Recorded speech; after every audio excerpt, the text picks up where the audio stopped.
Hello everyone, welcome to my YouTube channel GS classes में आपका स्वागत है।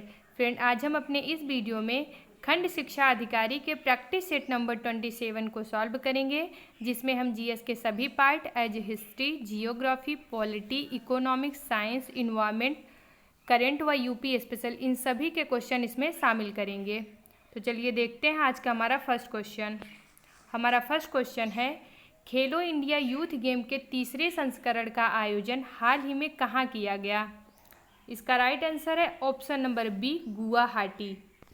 खेलो इंडिया यूथ गेम के तीसरे संस्करण का आयोजन असम के गुवाहाटी में किया गया और इसमें टॉप पर कौन सा राज्य था? या पहले स्थान पर महाराष्ट्र था। हमारा अगला क्वेश्चन है, हाल ही में विश्व आर्थिक फोरम यानी वर्ल्ड इकोनॉमिक फोरम की 50वीं वार्षिक बैठक का आयोजन कहाँ पर हुआ? इसका राइट आंसर क्या है? इसका राइट आंसर है option number B, Davos. World Economic Forum की 50वीं वार्षिक बैठक का आयोजन स्विट्जरलैंड के दावोस में किया गया। वर्ल्ड इकोनॉमिक फोरम के द्वारा ग्लोबल सोशल मोबिलिटी इंडेक्स 2020 जारी किया गया, जिसमें पहले स्थान पर या पहले रैंक पर कौन सा है? डेनमार्क। और भारत की रैंकिंग कितनी है? 76। ग्लोबल सोशल मोबिलिटी इंडेक्स 2020 में इंडिया की रैंकिंग कितनी है? 76। हमारा अगला क्वेश्चन है, ग्रीन पीस इंडिया ने भारत के प्रदूषण पर एक रिपोर्ट जारी की। इस रिपोर्ट के अनुसार देश का सबसे कम प्रदूषित शहर है। इसका राइट आंसर है ऑप्शन नंबर बी, लुंगलेई, जो कि कहाँ पे है? मिजोरम में। लुंगलेई शहर जो मिजोरम में है वो भारत का सबसे कम प्रदूषित शहर है। वहीं ग्रीन पीस इंडिया की रिपोर्ट के मुताबिक जो झारखंड का झरिया है वो देश का सबसे सर्वाधिक प्रदूषित शहर है। हमारा अगला क्वेश्चन है, हाल ही में कौन सा देश यूरोपीय संघ से बाहर हो गया है? इसका राइट आंसर है option number D, Britain. Britain हाल ही में यूरोपीय शहर से बाहर हो गया है। अब प्रेजेंट टाइम में यूरोपीय संघ में कितने सदस्य देश बचे हैं? 27 सदस्य देश बचे हैं। और वर्ष 2012 में यूरोपियन यूनियन को नोबेल प्राइज़ दिया गया था। यूरोपियन यूनियन को नोबेल प्राइज़ से सम्मानित किया गया था। हमारा अगला क्वेश्चन है, राष्ट्रीय बालिका दिवस कब मनाया जाता है? इसका राइट आंसर क्या होगा? ऑप्शन नंबर डी, 24 जनवरी को। राष्ट्रीय बालिका दिवस 24 जनवरी को मनाया जाता है और 14 जनवरी को ही इंटरनेशनल एजुकेशन डे के रूप में भी सेलिब्रेट किया जाता है। किस रूप में? इंटरनेशनल एजुकेशन डे के रूप में भी 24 जनवरी को सेलिब्रेट किया जाता है। हमारा अगला क्वेश्चन है, 71वें गणतंत्र दिवस कार्यक्रम में मुख्य अतिथि के रूप में कौन थे? इसका राइट आंसर है ऑप्शन नंबर ए, जाहिर मेंसियार बोल्सोनारो। ये कहाँ के हैं? ये ब्राज़ील के प्रेसिडेंट हैं। बोल्सोनारो ये ब्राज़ील के प्रेसिडेंट हैं। इनको भारत के 71वें गणतंत्र दिवस कार्यक्रम में मुख्य अतिथि के रूप में चुना गया था। वहीं सिरिल रामाफोसा ये साउथ अफ्रीका के प्रेसिडेंट हैं। व अल्बर्टो फर्नांडीज ये अर्जेंटीना के प्रेसिडेंट हैं। व निकोलस मादुरो ये वेनेजुएला के प्रेसिडेंट हैं। हमारा अगला क्वेश्चन है, निम्न में से किस राज्य की विधानसभा ने विधान परिषद को भंग करने का प्रस्ताव पारित किया है? इसका राइट आंसर है option number B, Andhra Pradesh. हाल ही में आंध्र प्रदेश की गवर्नमेंट के द्वारा वहाँ की विधान परिषद को भंग करने का प्रस्ताव पारित किया गया है। हमारा अगला क्वेश्चन है, प्रसिद्ध खिलाड़ी कोब ब्रायंट का हेलीकॉप्टर दुर्घटना में निधन हो गया। वह किस खेल से संबंधित थे? किसका? कोब ब्रायंट का हेलीकॉप्टर दुर्घटना में निधन हो गया। वह किस खेल से संबंधित थे? इसका राइट आंसर है option number D, basketball. Kobe Bryant यह एक अमेरिकी खिलाड़ी थे जो किस खेल से संबंधित थे? बास्केटबॉल से संबंधित थे। हमारा अगला क्वेश्चन है, अमेरिका में भारत के राजदूत यानी एम्बेसडर के रूप में किसे नियुक्त किया गया है? इसका राइट आंसर है option number C, Taranjit Singh Sidhu को। तरनजीत सिंह सिद्धू को अमेरिका में भारत के एम्बेसडर के रूप में नियुक्त किया गया है। वहीं इसके पहले अमेरिका के राजदूत के रूप में हर्षवर्धन श्रृंगला थे। अब प्रेजेंट टाइम में हर्षवर्धन श्रृंगला को विदेश सचिव का पदभार दे दिया गया। किसका? विदेश सचिव का पदभार दे दिया गया है। वहीं विक्रम मिस्री ये चाइना में भारत के एम्बेसडर के रूप में नियुक्त किया गए हैं। कहाँ पे? चाइना में भारत के एम्बेसडर के रूप में नियुक्त किए गए हैं। हमारा अगला क्वेश्चन है, देश का पहला पशु युद्ध स्मारक यानी वार मेमोरियल फॉर एनिमल्स कहाँ बनाया जाएगा?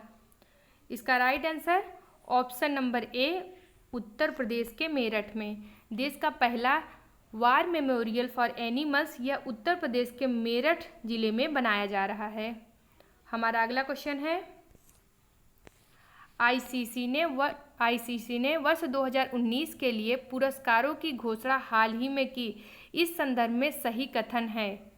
इसका राइट आंसर है ऑप्शन नंबर डी, उपर्युक्त सभी यानी आईसीसी सर्वश्रेष्ठ वनडे खिलाड़ी के रूप में रोहित शर्मा व आईसीसी सर्वश्रेष्ठ टेस्ट खिलाड़ी के रूप में पैट कमिंस तथा ICC player of the year के रूप में बेन स्टोक को चुना गया है।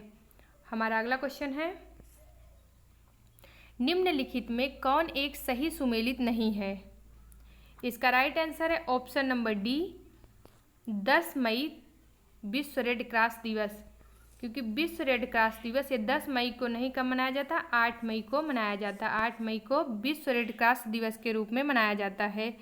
शांति के पहले नोबेल पुरस्कार विजेता हेनरी ड्यूनेंट के जन्म दिवस के उपलक्ष्य में विश्व रेड क्रॉस दिवस के रूप में मनाया जाता है। और इसकी स्थापना या रेड क्रॉस की स्थापना कब की गई थी? 1863 ईस्वी में। 1863 ईस्वी में रेड क्रॉस को एस्टैब्लिश किया गया था और इसका हेडक्वार्टर जिनेवा में स्थित है। हमारा अगला क्वेश्चन है, भारतीय भूवैज्ञानिक सर्वेक्षण द्वारा भारत का सबसे बड़ा ग्रेफाइट भंडार किस राज्य में स्थित है? इसका राइट आंसर है ऑप्शन नंबर ए, अरुणाचल प्रदेश। भारत का सबसे बड़ा ग्रेफाइट भंडार अरुणाचल प्रदेश राज्य में स्थित है। वहीं दूसरे नंबर पर जम्मू कश्मीर, दूसरे नंबर पर सर्वाधिक ग्रेफाइट का भंडार किस राज्य में है? जम्मू कश्मीर राज्य में। तीसरे नंबर पर झारखंड व चौथे नंबर पर उड़ीसा है। चौथे नंबर पर उड़ीसा है। ग्रेफाइट को ड्राई लुब्रिकेंट के नाम से भी जाना जाता है। और ग्रेफाइट एकमात्र अधातु है जो विद्युत का सुचालक है। किसका? विद्युत का सुचालक है। हमारा अगला क्वेश्चन है, सोनौली से हड़प्पा कालीन पुरातात्विक सामग्रियां प्राप्त हुई है। यह किस राज्य में स्थित है? सोनौली किस राज्य में स्थित है? इसका राइट आंसर है option number D, Uttar Pradesh में। कहाँ पर? सोनौली। यह उत्तर प्रदेश राज्य में स्थित है, उत्तर प्रदेश के बागपत जिले में। कहाँ पर? उत्तर प्रदेश के बागपत जिले में। और यहाँ से कब्र व रथ इनके साक्ष्य मिले हैं। हमारा अगला क्वेश्चन है, भारत के द्वारा घरेलू स्तर पर किस वर्ष तक 175 गीगावाट अक्षय ऊर्जा का लक्ष्य रखा गया है? इसका राइट आंसर है ऑप्शन नंबर बी, वर्ष 2022 तक। वर्ष 2022 तक 175 गीगावाट अक्षय ऊर्जा प्राप्त करने का लक्ष्य रखा गया है। वहीं वर्ष 2022 तक फार्मर्स का इनकम डबल करने का भी लक्ष्य रखा गया है। हमारा अगला क्वेश्चन है, सर्वाधिक बिजली उत्पादन क्षमता वाला राज्य है। इसका राइट आंसर क्या होगा? ऑप्शन नंबर ए, महाराष्ट्र। सर्वाधिक बिजली उत्पादन क्षमता वाला राज्य महाराष्ट्र है। हमारा अगला क्वेश्चन है, निम्नलिखित में से किस राज्य को खनिजों का अजायब घर कहा जाता है? खनिजों का अजायब घर कहा जाता है। इसका राइट आंसर है option number C, Rajasthan. Rajasthan राज्य को खनिजों का अजायब घर कहा जाता है। हमारा अगला क्वेश्चन है, राष्ट्रपति को क्षमा आदि देने का प्रावधान निम्नलिखित में से किस अनुच्छेद में है? इसका राइट आंसर है ऑप्शन नंबर बी, अनुच्छेद 72। अनुच्छेद 72 जो है वो राष्ट्रपति के क्षमा आदि देने से संबंधित है। वहीं अनुच्छेद 74 इसमें मंत्रिपरिषद से संबंधित है तथा अनुच्छेद 75 मंत्रियों की नियुक्ति, कार्यकाल, शपथ, वेतन भत्ते आदि से संबंधित है। हमारा अगला क्वेश्चन है, भारत में उपराष्ट्रपति का पद निम्नलिखित में से किस देश से लिया गया है? इसका राइट आंसर है option number C, America. Bharat में उपराष्ट्रपति का पद अमेरिका द्वारा लिया गया है। हमारा अगला क्वेश्चन है, निम्नलिखित में किसके द्वारा भारत के प्रधानमंत्री को तारों के बीच चंद्रमा की संज्ञा दी गई थी? इसका राइट आंसर है option number D, sir William Harcourt. Sir William Harcourt के द्वारा प्रधानमंत्री को तारों के बीच चंद्रमा की संज्ञा दी गई थी। हमारा अगला क्वेश्चन है, निम्नलिखित में किस संविधान संशोधन के द्वारा मंत्रिपरिषद के परामर्श को राष्ट्रपति के लिए बाध्यकारी बना दिया गया? इसका राइट आंसर है ऑप्शन नंबर सी, ए व बी दोनों, यानी 42वें संविधान संशोधन अधिनियम 1976 व 44वें संविधान संशोधन अधिनियम 1978 के द्वारा मंत्रिपरिषद के परामर्श को राष्ट्रपति के लिए बाध्यकारी बना दिया गया। हमारा अगला क्वेश्चन है, राज्यसभा में कितने सदस्य राष्ट्रपति के द्वारा मनोनीत किए जाते हैं? इसका राइट आंसर है ऑप्शन नंबर बी, कुल 12 सदस्य। राज्यसभा में राष्ट्रपति के द्वारा कुल 12 सदस्य मनोनीत किए जाते हैं, वहीं लोकसभा में कुल 2 सदस्य राष्ट्रपति के द्वारा मनोनीत किए जाते हैं। हमारा अगला क्वेश्चन है, संसदीय कार्यवाही में प्रश्नकाल संबंधित है। इसका राइट आंसर है ऑप्शन नंबर ए, संसद का पहला घंटा। संसदीय कार्यवाही में प्रश्नकाल, संसद का पहला घंटा वो कब से 11 बजे से 12 बजे के बीच प्रश्नकाल कहलाता है। इसमें प्रश्नकाल में 3 टाइप के प्रश्न पूछे जाते हैं, एक तारांकित प्रश्न, दूसरा अतारांकित प्रश्न और तीसरा अल्प सूचना प्रश्न। तारांकित, अल्प तारांकित व अल्प सूचना प्रश्न पूछे जाते हैं। जो तारांकित प्रश्न है उसके उत्तर मौखिक दिए जाते हैं और इसमें क्या पूरक प्रश्न भी पूछे जा सकते हैं। जो अतारांकित प्रश्न है इसके उत्तर लिखित दिए जाते हैं और इसमें पूरक प्रश्न पूछने का कोई प्रावधान नहीं है। और तीसरा है अल्प सूचना प्रश्न, इसमें निर्धारित अवधि के अंदर मौखिक रूप से इसका उत्तर दिया जाता है, यानी निर्धारित समय के अंदर मौखिक रूप से जो अल्प सूचना प्रश्न है इसके उत्तर दिए जाते हैं। और इसके बाद यानी प्रश्नकाल के ठीक बाद का जो समय होता है उसे शून्यकाल के नाम से जाना जाता है। और शून्यकाल ये भारतीय संविधान या भारतीय संसदीय कार्यवाही की देन है। और यह कितने टाइम होता है, वह 12 बजे। 12 बजे का टाइम जो है शून्यकाल कहलाता है, 12 बजे से लेकर 1 बजे तक। हमारा अगला क्वेश्चन है, निम्नलिखित में से कौन सा एक कथन अविश्वास प्रस्ताव के बारे में सही नहीं है?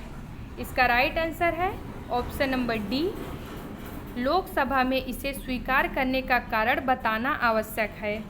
ये गलत है, क्यों? क्योंकि अविश्वास प्रस्ताव के बारे में अगर लोकसभा में अविश्वास प्रस्ताव पारित हो जाता है तो उसका कारण बताना यहाँ पर आवश्यक नहीं होता है, वहीं निंदा प्रस्ताव, अगर निंदा प्रस्ताव होता तो वहाँ पर कारण बताना आवश्यक हो जाता। अविश्वास प्रस्ताव सिर्फ पूरे मंत्रिपरिषद के विरुद्ध ही लाया जा सकता है और मंत्रिपरिषद के लोकसभा में विश्वास के कारण निर्धारण हेतु लाया जाता है। किसमें? मंत्रिपरिषद के लोकसभा में विश्वास के लिए अविश्वास प्रस्ताव लाया जाता है। और यदि यह लोकसभा में पारित हो जाता है तो मंत्रिपरिषद को त्यागपत्र देना ही पड़ता, मतलब उनको किसी भी हालत में अगर अविश्वास प्रस्ताव पारित हो जाता है तो जो मंत्रिपरिषद रहती है वो भंग कर दी जाती है। हमारा अगला क्वेश्चन है, पर्यावरण सुरक्षा अधिनियम को अन्य किस नाम से जाना जाता है? इसका राइट आंसर है ऑप्शन नंबर ए, छाता विधान।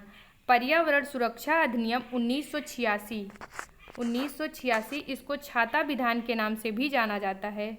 हमारा अगला क्वेश्चन है, निम्नलिखित में से किसे प्राकृतिक कृषि का अन्वेषक माना जाता है? प्राकृतिक कृषि का अन्वेषक माना जाता है।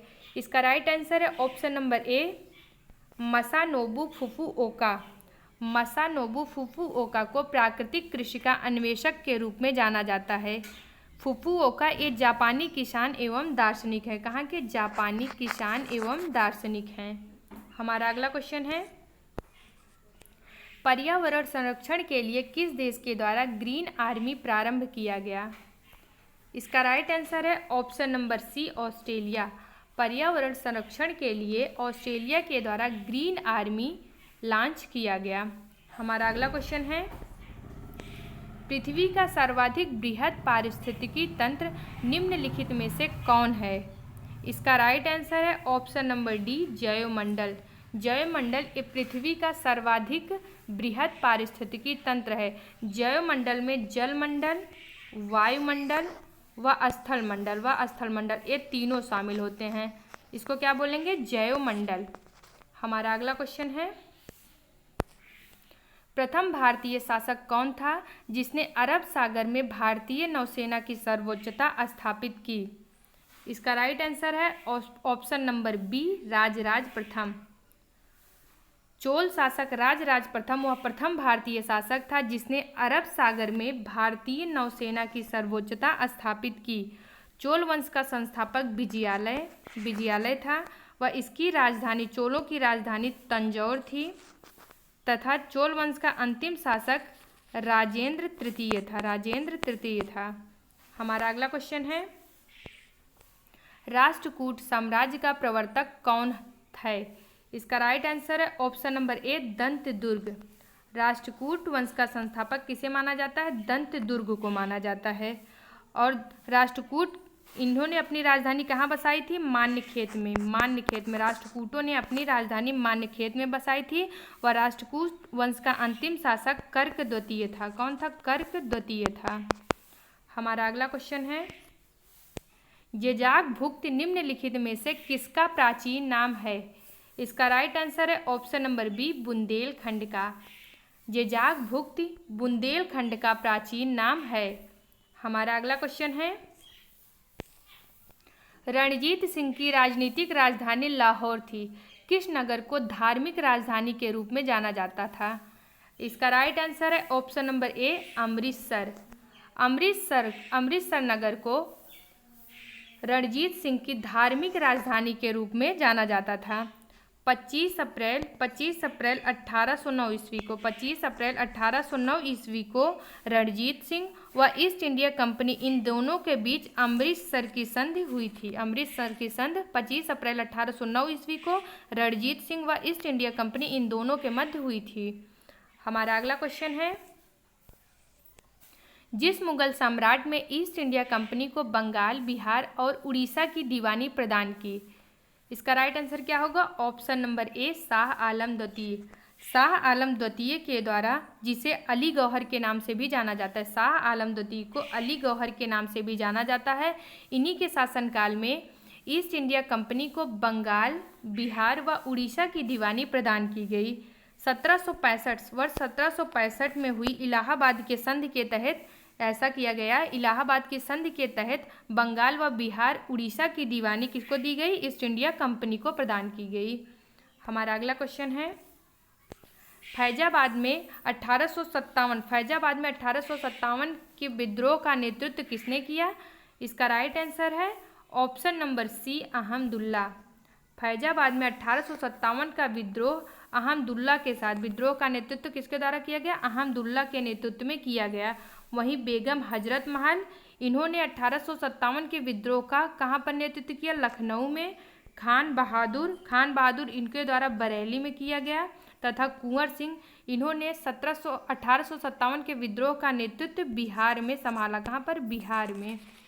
हमारा अगला क्वेश्चन है, गुलामगिरी के लेखक कौन थे? इसका राइट आंसर है ऑप्शन नंबर सी, ज्योतिबा फुले। गुलामगिरी के लेखक ज्योतिबा फुले थे।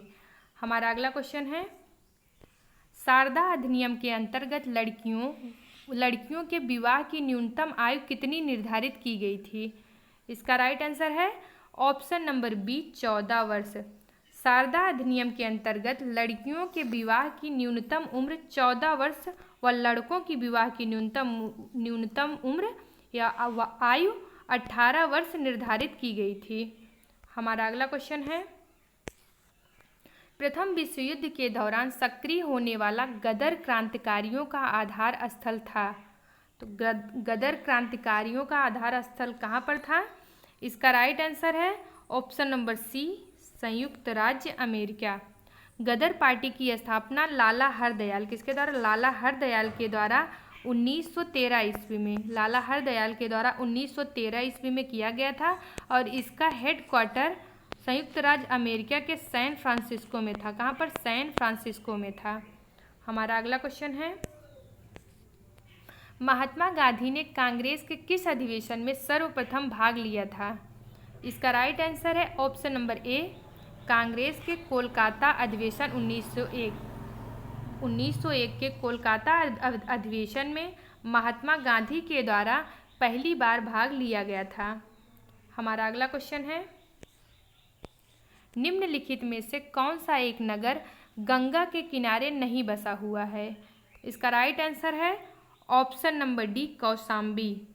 कौशाम्बी ये गंगा नदी के किनारे नहीं बल्कि किसके? यमुना नदी के किनारे स्थित है, यमुना नदी। कौशाम्बी दिल्ली, आगरा, मथुरा व कौशाम्बी ये सब यमुना नदी के तट पर स्थित है। वहीं प्रयागराज, कानपुर, वाराणसी ये गंगा नदी के तट पर स्थित है। हमारा अगला क्वेश्चन है, पोंगल किस राज्य का त्यौहार है? पोंगल किस राज्य का त्यौहार है? इसका राइट आंसर है option number B, Tamil Nadu. Pongal Tamil Nadu राज्य का त्यौहार है। वहीं केरल में ओणम नामक त्यौहार मनाया जाता है तथा झारखंड में कर्मा व सरहुल नामक त्यौहार मनाया जाता है। असम में बिहू नामक त्यौहार कहाँ पर मनाया जाता है? असम में। तो इसका राइट आंसर क्या होगा? Option number B. फ्रेंड, अगर आपको हमारा वीडियो अच्छा लगा हो तो प्लीज़ हमारे वीडियो को लाइक करें और अगर आप हमारे चैनल में नए हैं तो हमारे चैनल को सब्सक्राइब करें तथा बेल आइकन को ज़रूर प्रेस करें ताकि हमारे आने वाले सभी वीडियो का नोटिफिकेशन आपको सबसे पहले मिल सके। Thank you for watching my video. जय हिंद।